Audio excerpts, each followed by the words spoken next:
Hey guys, how are you? कैसे हैं आप लोग? उम्मीद करता हूं कि अच्छे होंगे। आप सबका स्वागत है हमारे चैनल जीएस ऑन टिप्स पर।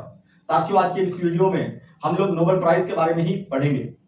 साथियों, हम सब ने कई बार ये सुना है कि डॉक्टर परिवार, इंजीनियर परिवार, यानी कि परिवार के सदस्य पूरे के पूरे इंजीनियर ही हैं, पूरे के पूरे डॉक्टर ही हैं, पूरे के पूरे आईएएस ऑफिसर ही हैं।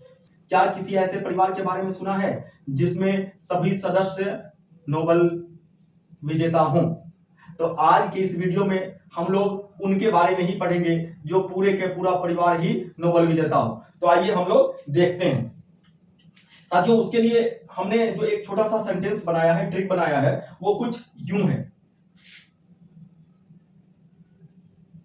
मैं रोमियो, आई जूलियट। मैं रोमियो, आई Juliet.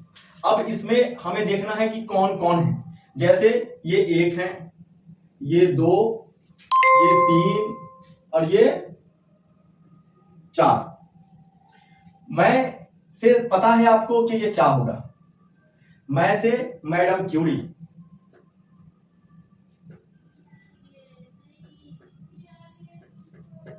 Madam Curie. Romeo, Romeo से हमें इसमें रो याद रखना है। ये रो से रॉबर्ट पियरे क्यूरी,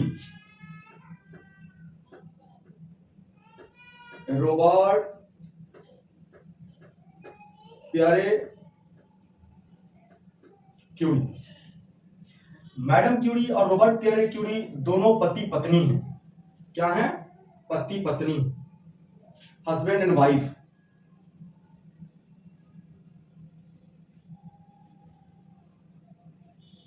और दोनों को फिजिक्स के लिए सम्मानित किया गया है। फिजिक्स का नोबेल प्राइज जीता। कब जीता? 1903 में।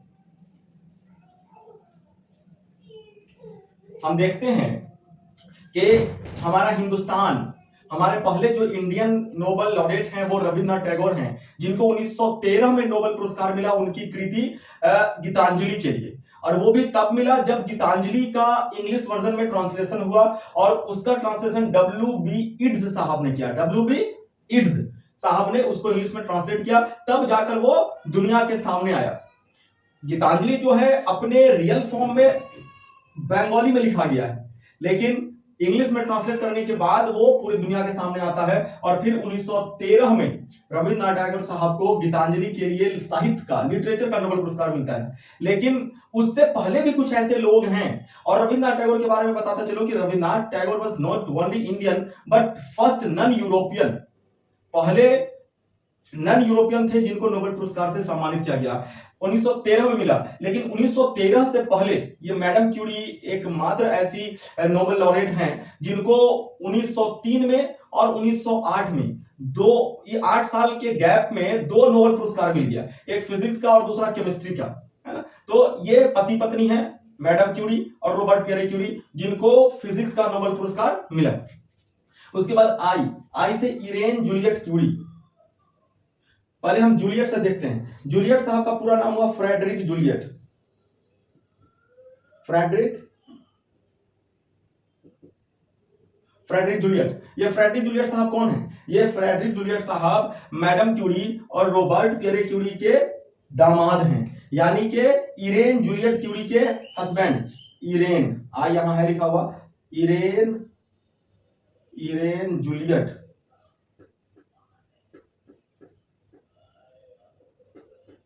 इरेन जूलियट क्यूरी और फ्रेडरिक जूलियट दोनों पति पत्नी हैं। और इरेन क्यूरी के नाम के साथ जो ये जूलियट जुड़ा हुआ है वो उनके हस्बैंड का नाम से आया है, यहां से आया है। और अगर इन दोनों के नोबेल पुरस्कार की बात करें तो केमिस्ट्री में नोबेल पुरस्कार मिला है, केमिस्ट्री के लिए।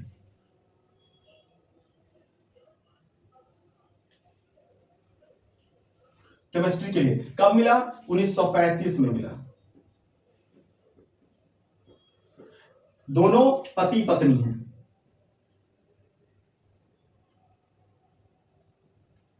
ये दोनों पति पत्नी हैं। इसके अलावा मैडम क्यूरी और रॉबर्ट पियरे क्यूरी की एक और बेटी हैं जिनको डायरेक्ट तो नहीं मिला, लेकिन इनडायरेक्ट वे में उनके हस्बैंड को जिस ग्रुप के साथ थे, उस ग्रुप मतलब जिस ग्रुप को नोबेल पुरस्कार से सम्मानित किया गया उसमें वो भी थे। लेकिन यहाँ अगर डायरेक्ट देखा जाए तो madam Curie, Robert Pierre Curie, Irene Joliot Curie और फ्रेडरिक जूलियट, इन चारों को नोबेल पुरस्कार से सम्मानित किया गया।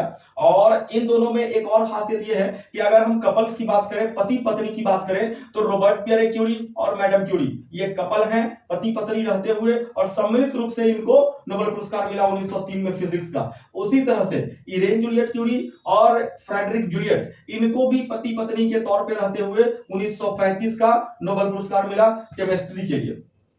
तो साथियों, आज की इस वीडियो में हमने देखा कि एक ऐसा परिवार जहां मां, बाप, बेटी और दामाद, यहां मैं लिखता हूं मां, ये हो गए पिताजी, बाप, बेटी और ये दामाद, चारों को नोबेल पुरस्कार मिला। मां, बेटी, मां, बाप, बेटी और दामाद, सबको नोबेल पुरस्कार से सम्मानित किया गया। साथियों, इसी तरह के वीडियो के लिए हमारे चैनल जीएस ऑन टिप्स के साथ जुड़े रहें, और जिन साथियों ने अभी तक हमारे चैनल को सब्सक्राइब नहीं किया है वो जरूर से जरूर सब्सक्राइब करें, हमारे वीडियो को शेयर करें और कमेंट करके अपना फीडबैक देना ना भूलें। आपका फीडबैक हमारे वीडियो को और बेहतर से बेहतर बनाएगा। आपका दिन मंगलमय हो। धन्यवाद साथियों।